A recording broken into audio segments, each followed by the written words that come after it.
Bismillahirrahmanirrahim. Baik pelajar, kita teruskan kepada video saya yang ketiga.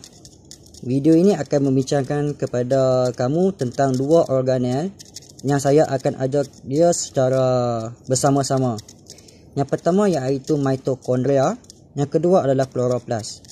Mitokondria dan kloroplas ini mempunyai beberapa persamaan. Sebab itu saya kena ajar dia secara serentak dalam satu video yang berasingan.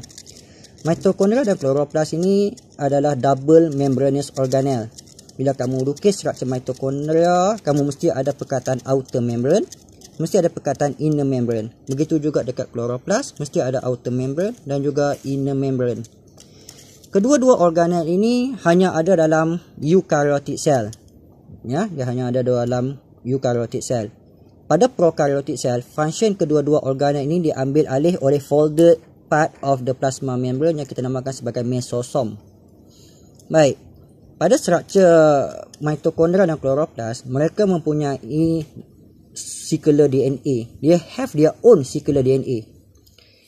So, dalam kloroplas pun juga ada circular DNA. Seperti mana kamu nampak DNA yang ada dalam prokaryotic cell. Oleh yang demikian juga, mitokondria dan kloroplas juga mempunyai their own ribosome. Ya, special. They have their own ribosome. Ya, bagi kedua-dua ini. Dan ribosome untuk kedua-dua organ ini adalah sangat kecil ya. Kecil. Saiznya kecil. Dan yang berikutnya, yang keempat. Kedua-dua organel ini disebabkan they have their own DNA and they have their own ribosome. They can undergo self-replication. Kita panggil dia keadaan ini sebagai self-replicate. Dia boleh replicate ya, dalam sel tersebut. Kita panggil semi-autonomous organelle. Ya. So, ada 4 persamaan yang ada pada mitokondria dan kloroplas. Both of them are double membranous organelle. Both of them have their own DNA and also the ribosomes. And both of them can replicate by itself. Ya, nampak dekat situ ya, persamaan. Baik, bila kamu fokus kepada struktur mitokondria, selain daripada kamu kenal outer membrane dan inner membrane ya, saya nak kamu tahu satu struktur penting yang kita namakan sebagai cristae. Dalam mitokondria, cristae is very important. Jangan confuse dengan perkataan cisterne yang ada pada Golgi body dan juga yang ada pada ER. Cristae adalah folded region. Kalau kita tengok dalam buku, dia guna perkataan invaginate ya. Invaginate ni melipat ke dalam. The folded region yang ada pada inner membrane. This structure, cristae, is very important to increase the surface area. Dan keadaan kawasan folded part ni lah ada banyak enzim yang penting untuk generation of ATP. Baik, berikutnya saya juga nak kamu fokus kepada struktur matrix of mitochondria. Matrix. Ya, M-A-T-R-I-X. Matrix of mitochondria. Ni kawasan ni ya. Dan matrix of mitochondria is very important part also.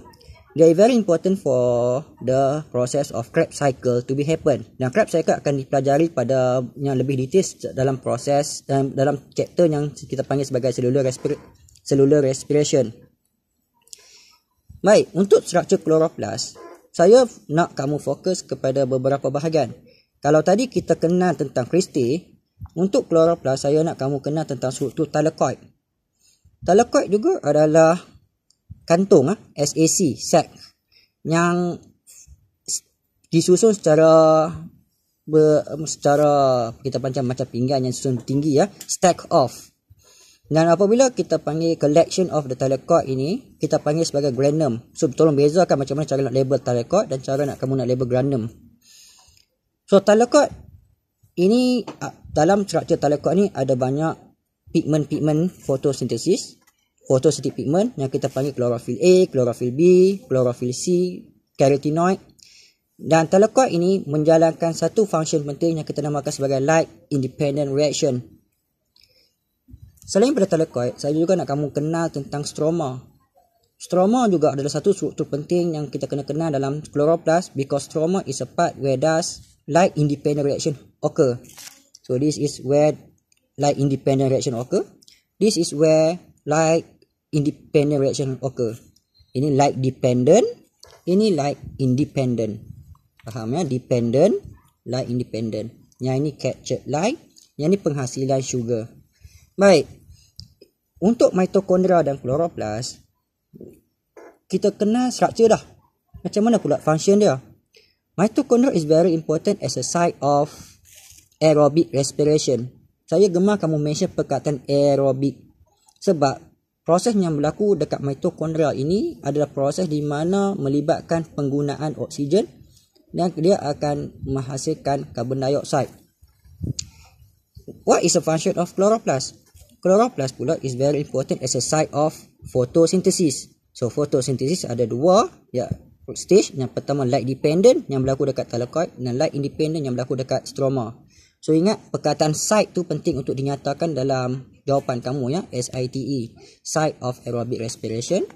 Di sini juga adalah site of photosynthesis. Dia hanya menyediakan tapak untuk kedua-dua proses itu berlaku. Ada lagi satu organel yang digunakan untuk tenaga iaitu peroxisome. Peroxisome tidak dibincangkan dalam silibus kita ya. So baik, ada daripada diagram yang saya bagi ini, tolong kamu fokus balik dan study semula bagaimana perkaitan antara satu organel dan satu organel berlakukan function dia agar satu sel boleh berfungsi dengan baik. So that's all for today's lesson. See you on the tomorrow lesson ya.